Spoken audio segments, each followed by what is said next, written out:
Vikings would be out in front probably by 6 or 8. Watch Lindsay Black right here. She's going to set up inside. She's going to try to get around Perez. I look for her to take a key shot. Yep. Throws it toward her coaching staff, turning it over. And Abby Strong was in the neighborhood. Both Strong and Black were on the right side of the wing as they tried to feed the ball over towards the right side to get something started offensively, but they turn it over. Gunn's 7-point lead at the break gone after Pally came out on fire at the start of this quarter. Zwirling, who's had the hot hand. 15 to shoot, 3:40 left to go in the third. Zwirling really trying to create. That was a great matchup right there. You had Lindsay Black and Zoe Zwirling matched up one-on-one. Zwirling, she saw a lane. She started to approach it from the left side of the key and was able to pick up the foul. Second personal on Black as Allen ready to check in. That's the third Pally team foul. 3:30 left to go. Zwirling. It's really been the only consistent offensive threat here in the third quarter. Zwirling going baseline, hits the side of the backboard. Osagade. Great fast break. Can you believe it doesn't fall from Butler? Unfair. Josie Butler can't believe it. That's what I'm talking about. A little too strong. They get the position on the land. They had a 2-on-1. It was a nice 2-on-1 opportunity, Kirsten. They couldn't finish, and that's actually the second time we've seen that roll on the rim. That was so lucky that came into Gunn's hand as Zwirling, way off the mark, hit a Pally player in the leg with that pass. And here comes Allen playing with 3 fouls. Yeah, Abby Strong got hit with the foul right there. So Stephanie Allen's going to come back in, and she's the spark plug. She's got a lot of energy. She was a little bit frustrated when she picked up her third earlier on in the ball game. But look how quick she is. She's not going to let anything come her way for the inbound. Sagade knocks it out. And they've matched up Stephanie Allen on Claire Klossner. Another interesting matchup to watch. Klossner held scoreless throughout this ball game. Perez, an air ball. She was left unattended. I guess they're going to make her prove she can shoot from outside, but didn't she hit a 3 earlier today? She did. It was a little bit awkward to see her come up that short. I think she just didn't set her feet properly, and as soon as she backpedaled towards midcourt, she tapped her chest, indicating, hey, my bad, my fault, let's go back on D. Number 25, Nora Shevik, the 5'9" junior guard, checks in. Shevik, a 4.0 GPA on a team with plenty of players that have 4.0 GPAs. Academics not a problem for this Gunn squad. Pass down low, blocked from behind by Perez. Surprise, surprise, Perez able to swat it away. And Allen, does she pick up her 4th? Oh, this is huge. No, instead that foul given to Alapate as Vikings fans breathe a sigh of relief. Yeah, if you could imagine if Stephanie Allen picked up her 4th right there, gasps would have been heard from this entire arena. Except maybe the Gunn side. Except the Gunn side, of course. 2:30 left to go in the third, all knotted up at 25. Look at the double team pressure. Here comes Palo Alto. Green jerseys all over the place. Plenty of time for the Vikings. Magin Calda nails it, 28-25 after the tray. A 3-pointer, stack it up for Magin Calda. Allen gives it up to Magin Calda, who just gets her pocket picked by Allen. It's a little wild and woolly right now. 3 turnovers in a matter of 10 seconds. That's gotta be offensive, no! Yeah, I mean, she was so out of control, and thank goodness for Pally fans, Allen didn't pick up her 4th. I guess Perez didn't have her feet set. That's her 3rd personal and 3rd Gunn team foul. Yeah, and people in this audience would argue that call could have gone either way right there. Stephanie Allen falling forward as she was trying to drive to the bucket right there. She's got 8 points so far in this matchup, and she'll have a chance to make it 10 as she hits her 9th. Gunn's number 33, Redfield returns. Susko and Black in the backcourt for Pally. 10 points now. Stephanie Allen Pally within 1, Gunn with the lead, a 1-point advantage, minute 50 to go in the third. This second half, the quality of play has picked up tremendously. Oh yeah, you're seeing a tougher defense, but you're seeing some great shots. You're seeing some great shots by these girls. Look at this defense from Pally, but great look. And the block by Danielle Palmer, wearing number 24, the 6-foot sophomore, making her presence known. And she just has a very similar build to Josie Butler, but Danielle Palmer right there coming in and swatting it away. A beautiful defensive play, and she's hyped up right now. Mahoney and Palmer, the youngsters, underclassmen, battling, swirling with the right hand. And that is jump ball as the shot clock expires. So this will be interesting. There's no time on the shot clock, and it stays Gunn's ball. So we'll see what happens here. Yeah, and you look over at the Gunn sideline, and you see Coach Sarah Stapp indicating you need to reset. You need to reset the shot clock. They're gonna reset. Yeah, there it is. And Pally coach Scott Peters saying, yeah, I don't know about that. Agree to disagree. Yeah, he's looking over like, wait a second. Oh my gosh, so we were, oh man. Mahoney and Allen, there is a lot of body contact away from the ball before the bigs. And that foul on Mahoney. That's a good call right there. Yeah, that was Megan Mahoney literally falling towards the face of Stephanie Allen's scary moment. It was inside the key. And, you know, it's just a different size matchup right there, but you see Mahoney just falling on Allen, and the first thing she goes for was her lip, her face. It was a scary fall. Sagade returns for Palo Alto. Minute 26, Pally trailing 28-27. This is the rubber match between these two teams, and emotions are running high. Oh man, the way it's going right now, both these teams have one win on each other. The rubber match, 28-27 Gunn. This could come down to the wire. Allen, one touch with the 3. Looked like it was going in. It does not. Black there to collect. Now they're going to slow it down again. Lindsay Black on the left side. Keep your eye on her. See Shevick getting her paw on it. Allen going baseline, steps out of bounds. Allen hitting the floor again. Stephanie Allen, I like what she was trying to do right there, balance along the end line. She just managed to put her foot on the red because she had Lindsay Black wide open for the pass. Black couldn't even believe the ball was coming at her, hit her perfectly in the chest, but went out of bounds first. Magin Calda for the layup from the right side. 30-27, Gunn leads, 32 seconds remaining. 4-second differential between game and shot clock. Magin Calda, 10 points all now. Day long, however, the miss from Black, she sure had time. Yeah, she did have a lot of time right there to take the shot as it rolled out of bounds. 22 game, 19 shot, Pally. Chance to tie it. They can convert a 3-point play. You see Allen, she's looking to her right side. 5 on the shot, 7 on the game clock, and that is a blocking foul, and that did not look comfortable for Magin Calda. Oh, yowza. Didn't look comfortable, didn't sound comfortable for Magin Calda. Big old clunk. Oh my goodness, hit the floor hard, and it just echoes throughout the Santa Clara University arena, the Levy Center. My goodness, it echoes all the way up. Black pulls within 2 as Pally goes for the sub. Sam Borso's number 15 comes in, as well as Alapati wearing number 10.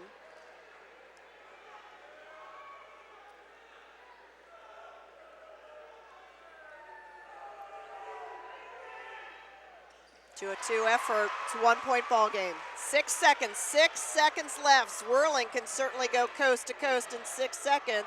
Gets it off. No call. For the travel. I was looking for it. I think you were looking for it. There was a lot of people looking for the call. But Pally outscores Gunn by 6 points in the third quarter. However, the Titans up 30-29 and 1/4 away from winning the school's first ever CCS championship title in girls basketball. Catch the best of Central Coast section basketball on CIFCentralCoast.tv. You can watch a replay of today's game after each one concludes, plus check out game highlights, player of the game interviews, and more. Or order a DVD or Blu-ray disc of the game. We're your home for high school sports, CIFCentralCoast.tv. Kirsten Fairchild, Sean Hennessy at the Levy Center at Santa Clara University. The girls D1 final. Pally, a whole different kind of club after that locker room talk at the half by Coach Scott Peters. I would have loved to have been in that locker room and listened to what Coach Peters told his girls, because you might have been the only person to like being in that locker room. They came out totally 300, total 1080. I mean, they came out here and just turned up the Jets. They had ball movement going around. Their defensive press was phenomenal. They were down by 7. At this point, they trailed by 1. They managed to come back and tie it. It's a totally different feeling here for Palo Alto. The fans were getting into it, and I tell you what, the key player to watch down the stretch, she's got a lot of fouls, but it's Stephanie Allen. Stephanie Allen is the go-to player for Palo Alto. And on the flip side, you take a look at Gunn, you got to keep your eyes on Catherine Perez. They got to get her more involved. Zwirling did a nice job as Gunn ready to start things off here on the fourth with a 30-29 lead, but they lost Perez a little. Mismatch here with Allen on Perez. Klausner. Great defense. Oh my. The steal by Pally. Klausner takes it right back. Klausner, 1-on-2. She doesn't care and will head to the line to shoot 2. Gunn fans love it. Klausner, love the effort. She didn't mind at all. She didn't care. She saw 2 green jerseys to her right, and she approached it like, hey, I'm taking this shot. What's the worst that can happen? We can get the foul. Now she's going to head to the line. It's going to give her an opportunity to make this possibly a 3-point advantage for Gunn. Zwirling currently seated on the bench. She did a great job in the third quarter for Gunn. Missed first free throw. Klausner actually looking for her first points in the ball game. And she'd like to come up big right here. No love from the Santa Clara Rims, and Perez saying, hey, I didn't fall out of bounds on my own volition. I'm not sure if she said volition, but nevertheless, the Vikings with the momentum. But she gave it a ton of effort right there, coming up with that rebound. She tried her best to balance that in line and keep it in play. Girl shows a lot of effort. Mahoney with the takeaway, and boy, Mahoney has been involved in some scrapes. And Pally's number 24, Danielle Palmer, going down hard. That's 1-and-1 now. And Mahoney, 6'1" freshman, doing battle with Palmer, the 6-foot sophomore. They got a few years to work this out between the two of them. Oh my goodness, I can't wait for the future matchups. Danielle Palmer coming in there and just squeezing on for life to the basketball, not giving up at all. The sophomores making an impact right here. This is fun stuff. Mahoney making a 2-point game. Perez coming over, the senior to the freshman. Encouraging Pat. Yeah, let's keep that going. Mahoney picks up her first point. 3-point ball game. Good for her. 2-for-2 effort. 7:27 left to go. Sagade to bring it up. Being met by 2 Titans. Pally needs a few more threes the way they start off the third quarter. That's a double dribble. A mental mistake made by Susko. And you glance over the top side on the opposite wing. Lindsay Black stomping her feet, waving, hey, I'm open, you're being double teamed, throw the ball over my direction. Instead, what happens, it's another turnover.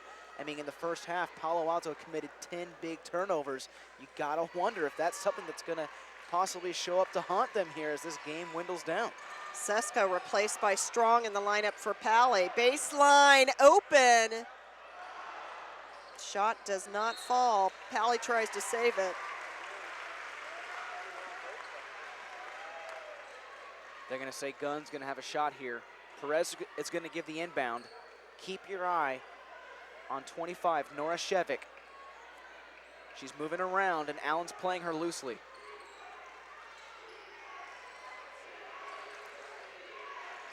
Hallie on defense. Wanted to walk. Shevik, bounce pass, down low to Perez. Perez gets blocked, but Gunn earns another opportunity. 10 on the shot clock. Palmer with another block. Bench counting him down. Perez to Mahoney. Mahoney not quite ready with a soft hand. 6:32 left to go in the ball game. Pally trailing by 3. Zwirling returns as well as Majin Calda for Gunn, and Pally calls a timeout. Timeout on the floor. Vikings will have 3 left, so will the Titans. It's a game. Need a highlight video for your athlete working to earn that 4-year scholarship? Then you want to contact kbcsports.com. We can provide recruiting videos for any athlete in any sport. Not only that, but we give you your own recruiting page right on our website. No more mailing DVDs to colleges. Instead, email coaches the link to your personal page. For more information, including pricing, contact us at recruits@kbcsports.com, or give us a call at 619-677-3246. Rematch of last year's championship, won by Palo Alto, 54-44. Much lower scoring game at this point. The Vikings trailing 32-29. They're the 3 seed. They beat Wilcox, the 2 seed. Gunn, the top seed. Mahoney's just all over Black. And she's picking up the fouls. And I'm glad you mentioned that too. Palo Alto, the 3 seed. You look at a lot of these tournaments here for the CCS championship games. This is one of the few matchups where you get that 1 versus 3. Just 2, yeah. So it's exciting to see Palo Alto in here representing those 3 seeds. A great job by the selection committee, once again, putting these numbers together for these squads. And another mental mistake. We had the double dribble, and now we've got the dribbling violation by Black, who was not even being challenged. Gunn beat Santa Teresa 52-40 in the semifinal, and again, Palo Alto knocking off Wilcox. Right now, team's got to clean it up. 6:15 to go. Perez, you'd like to see her get a few more looks. And Coach Peters for Palo Alto just absolutely furious after that turnover, looking at his bench and saying, we cannot do that. Zwirling back in, misses with the left hand.